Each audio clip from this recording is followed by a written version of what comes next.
یہ دین، اس دین کا غلبہ اللہ نے اس امت کے مقدر میں لکھ دیا ہے۔ اس امت کا دشمن جتنا بھی طاقت جمع کر لے وہ سوائے پھونک کے کچھ نہیں ہے، کیونکہ اس امت کی جو بقا ہے اس کا وعدہ رب العالمین نے کیا ہے۔ باقی وہ لوگ جنہوں نے رسول اللہ صلی اللہ علیہ وسلم کی تعلیمات کو چھوڑا ہے دین کے غلبے کے چیپٹر میں یا کسی بھی باب میں، ان کا حشر اللہ تعالیٰ نے بتا دیا ہے۔ اولئک لہم عذاب عظیم، ان لوگوں کے لیے بڑا عذاب ہے۔ بلکہ فرمایا وَمَن يَبْتَغِ غَيْرَ الْإِسْلَامِ دِينًا فَلَن يُقْبَلَ مِنْهُ، جو شخص بھی اس اسلام کو چھوڑ کر جو رسول اللہ صلی اللہ علیہ وسلم کا ہے کوئی اور طریقے کو دین بناتا ہے ہرگز اس سے قبول نہیں ہوگا۔ وَهُوَ فِي الْآخِرَةِ مِنَ الْخَاسِرِينَ، وہ آخرت میں خسارہ پانے والوں میں سے ہوگا۔ کون ہیں وہ خسارہ پانے والے؟ وہ تو کفار ہیں، مسلمان نہیں ہیں، اور مشرکین ہیں۔ یہ کیسے ان کی صفوں میں ہوگا جبکہ ہے تو مسلمان؟ جو 72 فرقے ہیں وہ مسلمان ہیں اور ہیں گمراہ، راستے انہوں نے جہنم کے پکڑے ہیں، اہل توحید ہیں۔ مشرکین مرتدین یہ نہیں ہے، یہ غلط فہمی ہے لوگوں کو۔ اس امت کی بات ہو رہی ہے، جو مشرک ہو مرتد ہو اس قسم کا، اس کا تو کسی فرقے میں شمار ہی نہیں ہے۔ اس امت کی بات ہو رہی ہے، اس امت کے 72 فرقے گمراہ ہیں اہل توحید کے۔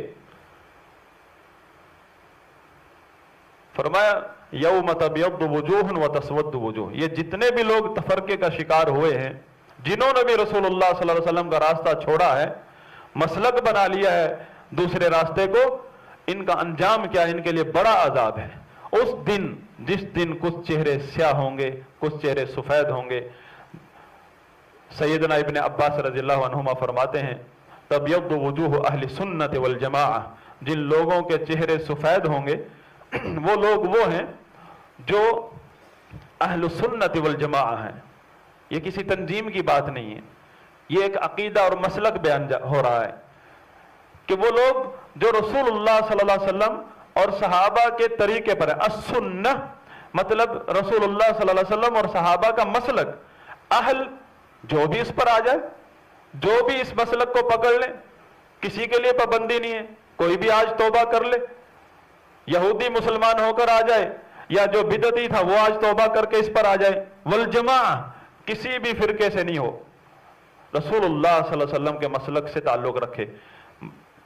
اور جن لوگوں کے چہرے سیاہ ہوں گے اہل البدعۃ والفرقہ، یہ وہ لوگ ہیں جنہوں نے سنت یعنی نبی صلی اللہ علیہ وسلم کا جو مسلک ہے، اصل اسلام جو اللہ تعالیٰ نے نازل فرمایا ہے، اصل اسلام کسی شخص کی سوچ نہیں ہے، اور اس پر عمل جو آیت میں شروع میں پڑھی تھی وَدِينِ الْحَقِّ هُوَ الَّذِي أَرْسَلَ رَسُولَهُ بِالْهُدَى وَدِينِ الْحَقِّ، ہدا قرآن و حدیث کا علم جو وحی کے ذریعے اترا ہے، وَدِينِ الْحَقِّ وہ عمل جو رسول اللہ صلی اللہ علیہ وسلم اور صحابہ کا ہے مسلک، یہ دونوں مل کر اصل اسلام بنتا ہے۔ جو اس اصل اسلام کو چھوڑ کر اپنے نظریات کو مسلک بنا لیتے ہیں، اہل البدع کوئی بھی ہو، چاہے اپنا نام اہل حدیث رکھ لو، اہل سنت رکھ لو، اہل قرآن، کتنے پیارے پیارے نام ہیں ہمارے ہاں۔ کسی نے نام جماعت المسلمین رکھا، یہ بھی قرآن میں ہے، کسی نے اہل حدیث رکھا، یہ بھی ائمہ کرام کا لقب ہے، کسی نے اہل سنت رکھا، یہ بھی ہے، صحابہ کا لقب ہے۔